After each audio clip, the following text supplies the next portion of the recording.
Le nouveau Nozo.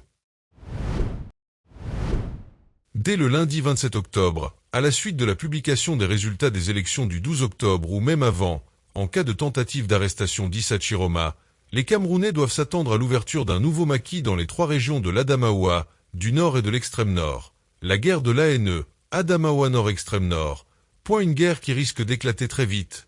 Au vu des traditions guerrières ancestrales de ces régions, une guerre qui ne manquera pas de troupes.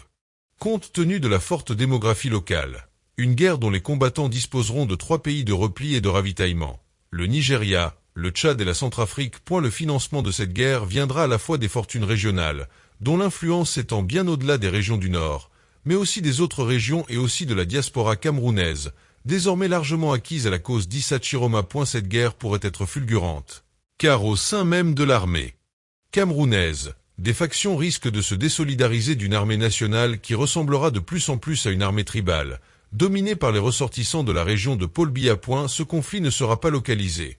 Les volontaires potentiels sont présents dans toutes les grandes villes du pays et exercent des métiers facilement militarisables, conducteurs de mototaxis ou gardiens de nuit.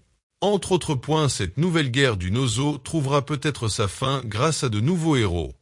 Porteurs d'un discours simple, celui de stopper les démons de la division. À tous les vatés en guerre, je souhaite une bonne guerre. Que le meilleur ne gagne pas forcément, mais que triomphe celui qui défend la cause la plus juste et la plus bénéfique pour le Cameroun. Bonne guerre. Jean-Pierre Bécolo, cinéaste.